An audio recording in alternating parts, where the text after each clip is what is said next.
Monseigneur, Excellences, Mesdames et Messieurs, je serai très bref. Je ne pose pas de questions, aucune question, mais je voudrais dire trois petites choses, et je vais le dire en tant que président de la commission Vérité et Réconciliation. Je ne veux pas le dire comme chrétien ou citoyen, je vais le dire comme président. 1. La vérité fait peur. Elle fait peur ici, elle fait peur ailleurs. Moi, j'ai fait 4 ans en Algérie. Je connais la dimension difficile de la communication entre l'Algérie et la France. 4 ans à Alger. Pour les évêques qui sont là, j'ai connu Monseigneur Tessier. Peut-être vous vous en souvenez. Du Val, cardinal du Val. J'ai causé beaucoup avec ces prélats qui ont fait l'Afrique du Nord et qui m'ont parlé de la Vigélie, qui m'ont parlé de comment la France s'est comportée en Afrique du Nord. Je dis donc en point 1, la vérité fait peur, et pour que cette peur disparaisse progressivement, il faut parler, il faut dialoguer, il faut prouver et il faut accepter les témoignages. La commission Vérité et Réconciliation ne peut pas être sympathique en 2 ans, 3 ans, 4 ans. Parce qu'elle fouille le passé. Un passé qui nous gêne. Un passé qui nous embête. Un passé pour lequel il y a des choses que peut-être nous avons faites ou nos aînés que l'on voudrait que les restent cachés éternellement. Dieu ne peut pas l'accepter. On ne peut pas cacher éternellement la vérité. Ça, c'est 1. 2.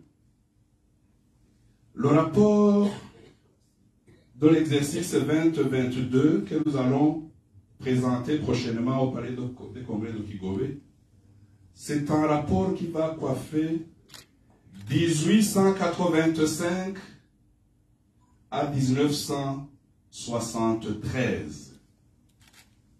1885, la présence allemande au Burundi, la présence belge au Burundi, l'arrivée des missionnaires, comme l'ambassadeur en a parlé en quelques lignes, et puis la Première République, quelques comportements de la monarchie, et après nous allons avancer vers 1888. Mais le rapport 2022, ça sera 1885 à 1973. Et lorsque nous allons parler de 69, 65, il y a beaucoup de Burundais qui vont dire la CVR ment. La CVR ment.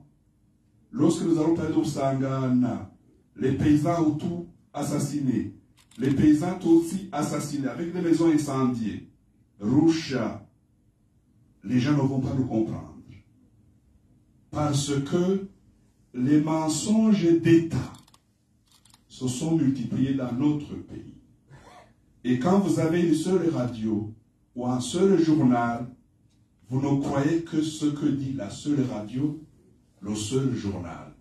L'avantage des mécanismes comme le nôtre, même si ce que nous faisons n'est pas parfait, c'est au moins de fouiller le passé en interrogeant une diversité de témoins.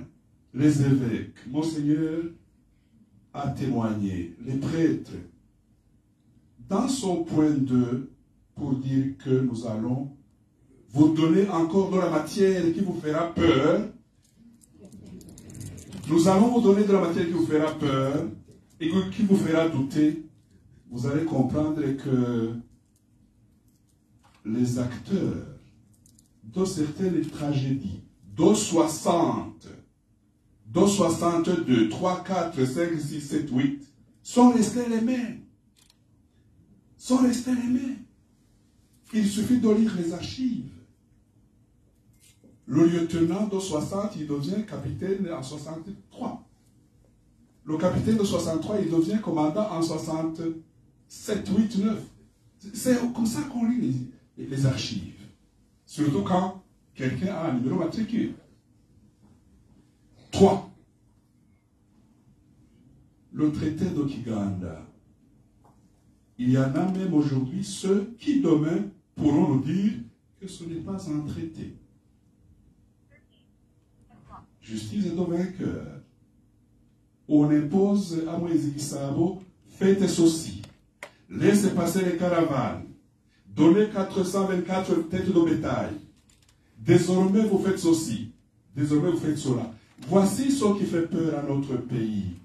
La vérité qui doit nous libérer, nous ne voulons pas l'affronter. Conclusion.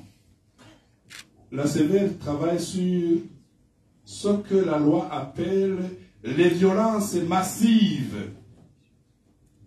Graves, massives, généralisées. On distingue les violences, mais les violences massives. Donc, donnons le temps au temps. Mais dans cet exercice de recherche de la vérité qui doit libérer le Burundi, acceptons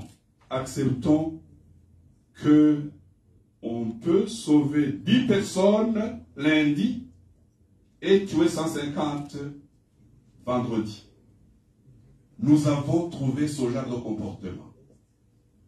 Où quelqu'un sauve 2 personnes le matin et il envoie à la fosse commune 150 personnes le lendemain.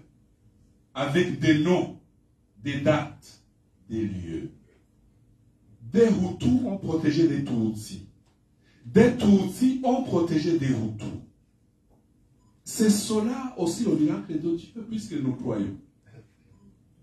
Mais, s'il vous plaît, dans tous ces pays qui nous vantent les droits de l'homme à respecter, ils ont passé par ces tragédies, ces atrocités, mais un jour, ils ont fait un débat pour dire stop.